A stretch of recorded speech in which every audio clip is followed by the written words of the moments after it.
5000 साल पहले ब्राह्मणों ने हमारा बहुत शोषण किया। ब्राह्मणों ने हमें पढ़ने से रोका। ये बात बताने वाले महान इतिहासकार ये नहीं बताते कि 500 साल पहले मुगलों ने हमारे साथ क्या किया, 100 साल पहले अंग्रेजों ने हमारे साथ क्या किया। हमारे देश में शिक्षा नहीं थी, लेकिन 1897 में शिवकर बापूजी तलपड़े ने हवाई जहाज बनाकर उड़ाया था मुंबई में, जिसको देखने के लिए उस टाइम के हाईकोर्ट के जज महागोविंद राणाडे और मुंबई के एक राजा महाराज गायकवाड़ के साथ साथ हजारों लोग मौजूद थे जहाज देखने के लिए। उसके बाद एक डेली ब्रदर नाम की इंग्लैंड की कंपनी ने शिवकर बापूजी तलपड़े के साथ समझौता किया और बाद में बापूजी की मृत्यु हो गई। ये मृत्यु भी एक षड्यंत्र है, हत्या कर दी गई। और फिर बाद में 1903 में राइट बंधु ने जहाज बनाया।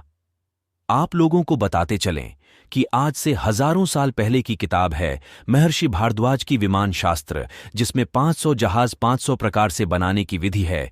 उसी को पढ़कर शिवकर बापूजी तलपड़े ने जहाज बनाई थी। लेकिन यह तथाकथित नास्तिक लंपट ईसाइयों के दलाल जो है तो हम सब के ही बीच से, लेकिन हमें बताते हैं कि भारत में तो कोई शिक्षा ही नहीं था, कोई रोजगार नहीं था। अमेरिका के प्रथम राष्ट्रपति जॉर्ज वॉशिंगटन 14 दिसंबर 1799 को आए थे। सर्दी और बुखार की वजह से उनके पास बुखार की दवा नहीं थी। उस टाइम भारत में प्लास्टिक सर्जरी होती थी और अंग्रेज प्लास्टिक सर्जरी सीख रहे थे हमारे गुरुकुल में। अब कुछ वामपंथी लंपट बोलेंगे ये सरासर झूठ है, तो वामपंथी लंपट गिरोह कर सकते हैं। Australian college of surgeon Melbourne में आर्षि सुश्रुत आर्षि की प्रतिमा फादर ऑफ सर्जरी टाइटल के साथ स्थापित है। महर्षि सुश्रुत ये शल्य चिकित्सा विज्ञान यानी सर्जरी के जनक व दुनिया के पहले शल्य चिकित्सक सर्जन माने जाते हैं। वे शल्य कर्म या ऑपरेशन में दक्ष थे। महर्षि सुश्रुत द्वारा लिखी गई सुश्रुत संहिता ग्रंथ में शल्य चिकित्सा के बारे में कई अहम ज्ञान विस्तार से बताया है। इनमें सुई, चाकू व चिमटे जैसे तकरीबन 125 से भी ज्यादा शल्य चिकित्सा में जरूरी औजारों के नाम और 300 तरह की शल्य क्रियाओं व उसके पहले की जाने वाली तैयारियों जैसे उपकरण, उबालना आदि के बारे में पूरी जानकारी बताई गई है। जबकि आधुनिक विज्ञान ने शल्य क्रिया की खोज तकरीबन 4 सदी पहले ही की है। माना जाता है कि महर्षि सुश्रुत मोतियाबिंद, पत्थरी हड्डी टूटना जैसे पीड़ाओं के उपचार के लिए शल्य कर्म यानी ऑपरेशन करने में माहिर थे। यही नहीं, वे त्वचा बदलने की शल्य चिकित्सा भी करते थे। भास्कराचार्य आधुनिक युग में धरती की गुरुत्वाकर्षण शक्ति, पदार्थों को अपनी ओर खींचने की शक्ति की खोज का श्रेय न्यूटन को दिया जाता है, किंतु बहुत कम लोग जानते हैं कि गुरुत्वाकर्षण का रहस्य न्यूटन से भी कई सदियों पहले भास्कराचार्य जी ने उजागर किया।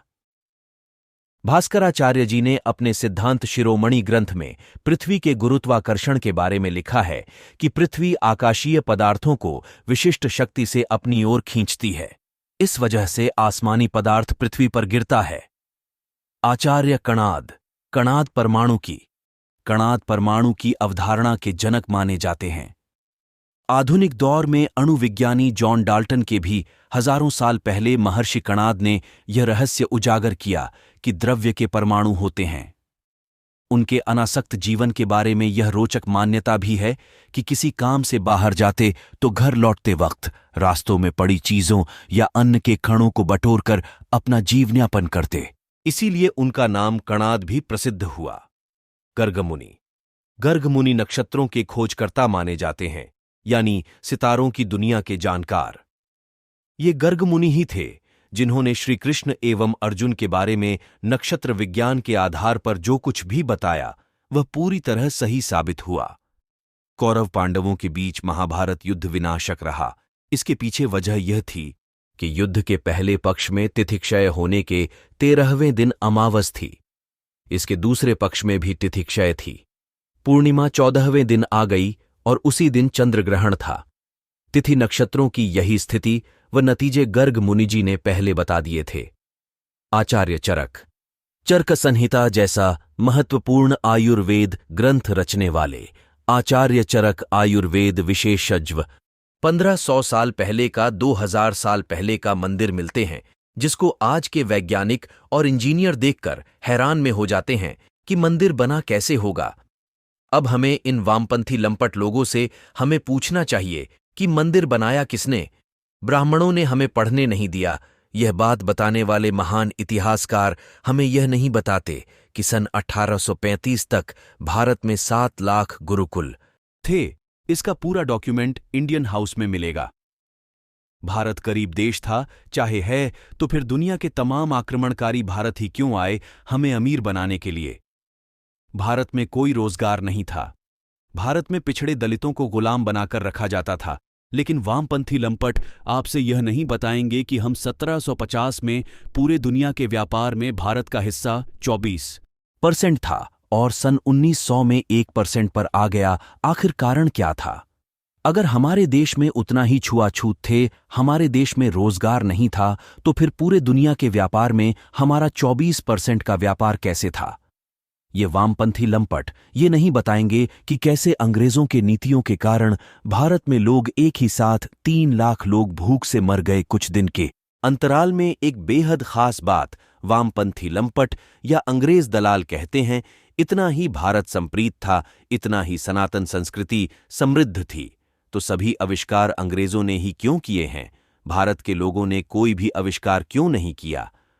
उन वामपंथी लंपट लोगों को बताते चलें कि किया तो सब आविष्कार भारत में ही, लेकिन उन लोगों ने चुरा करके अपने नाम से पेटेंट कराया नहीं। तो एक बात बताओ, भारत आने से पहले अंग्रेजों ने कोई एक आविष्कार किया हो तो उसका नाम बताओ, और थोड़ा अपना दिमाग लगाओ कि भारत आने के बाद ही ये लोग आविष्कार कैसे करने लगे, उससे पहले क्यों नहीं करते थे?